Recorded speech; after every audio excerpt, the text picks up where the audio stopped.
Hello YouTube, this is my 2018 Model X P100D, and I just recently took delivery of this. Well, not so recent, took delivery on June 29th of 2018, and I've been looking at the Model X for a while now, and I think like most Model X owners, we had a lot of questions before clicking on that buy button. But for me, the biggest question that I had was which seat configuration to go with. So I've decided to make a quick video here to explain what I went with and why. And you know, for some of you that may be thinking of going the same route, hopefully that'll help you answer some questions.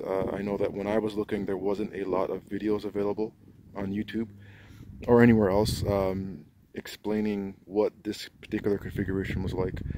So hopefully after viewing this video, it'll give you a better sense of what to expect and help you make a decision. So first and foremost, you probably already know, but the Model X comes in, if you want to call it, 4 different configurations. They have the 5-seat model, there is a 6-seat model, then there's also a 6-seat model with center console, and then you have a 7-seat model. So the model that I went with, and which is, as of this time of this video, is the, if you want to say the least popular or the least common option amongst the Model X's, is the 6-seater with center console. I went back and forth quite a bit on this decision. It was tempered by the fact, as I mentioned before, there wasn't a lot of videos available online. There wasn't a lot of material available describing what the 6-seater with center console is. So if you're in the same boat that I was in, hopefully this video helps you out. So before we go inside and take a look at the model that I went with, let me apologize. The car is a little bit dirty. I haven't had a chance to clean the outside yet, but I did clean the inside before making this video, so we should be able to get a good look at the interior of the 6-seat with center console. So let's go ahead and open up the doors here. Open up the passenger side falcon wing, and we'll also do the driver's side falcon wing door. So as you can see, I have the 6-seat with center console, and I do have the premium or ultra white premium seats. The reason why I personally decided to go with the 6-seat with center console is that when I first did my test drive, I was with my wife and my nephew, and they had sat in the back seat while I was in the front driving, obviously, with the Tesla sales advisor with me. And the comments they had with the 6-seat without the center console was that it was a little bit uncomfortable in the back without anything to rest your arm on. They felt that it was an odd feeling to be sitting on one side with the armrest, as you can see here on the, hopefully you can see that. Well, if you can't, it's there.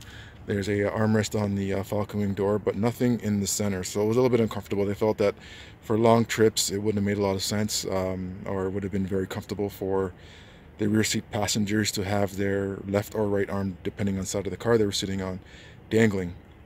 Now I can see why people would like to go without the console. If you have small kids, you know, it makes it a lot easier for the kids to get in and out of the back if there's no center console there.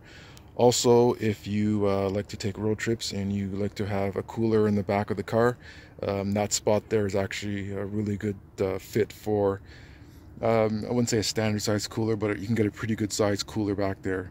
So it would make, I think, road tripping a lot easier. We haven't done that in this car yet, but I don't think we'd have any problems. So let's go ahead and get in the car and show you guys what the fit is like.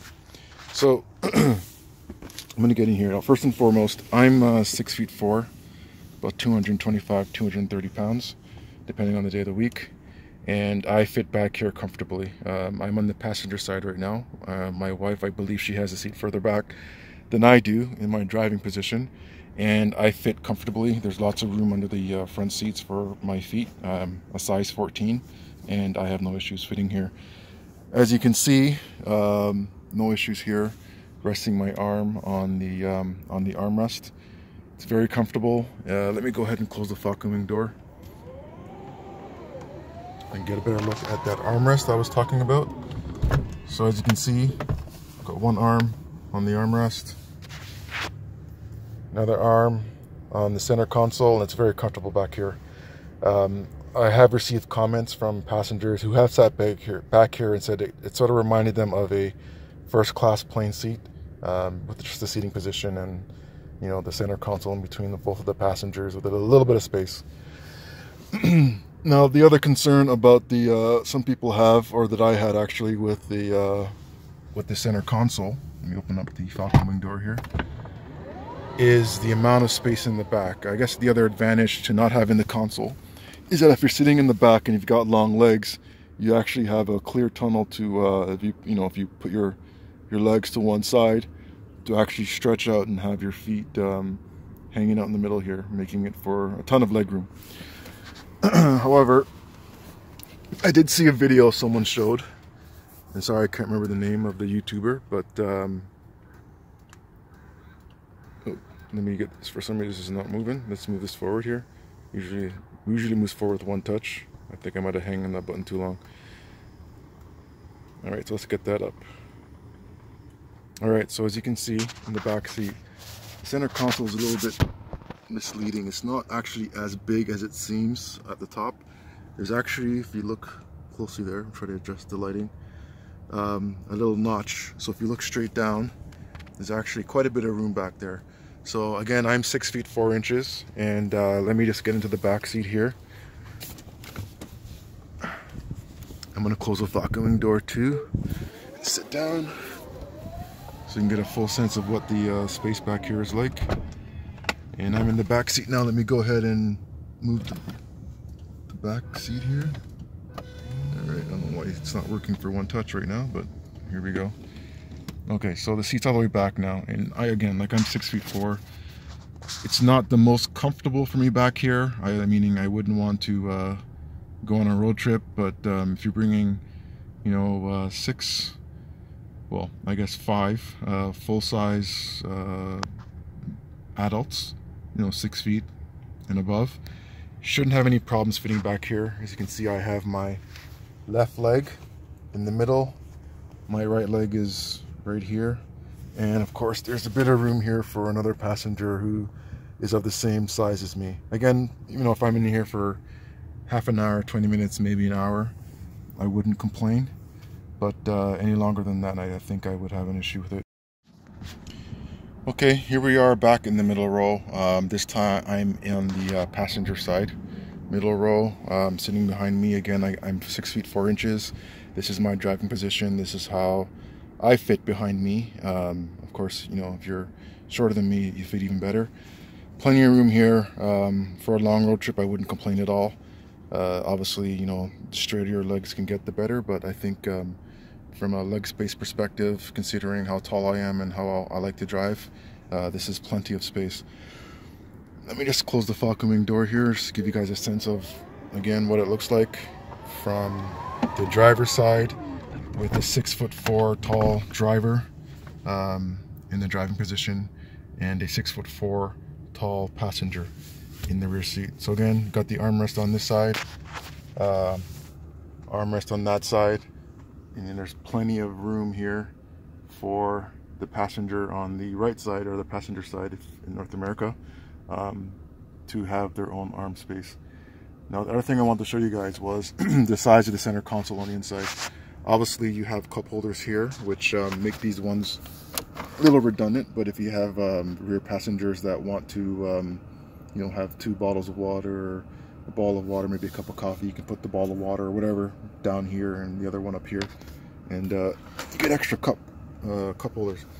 So the inside, like the outside, is a little bit misleading. It's actually not as big on the inside as it appears on the outside. If you look inside here, you'll see it's got pretty good storage space. You can store you know, a few things. I typically store cleaning supplies in here. I do have the ultra wide seat, so I have a package of wet wipes on hand at the ready, so that in case something spills, like coffee or whatever, I can reach back quickly, grab them, and clean the mess up. And so yeah, this is the 6th seat with center console.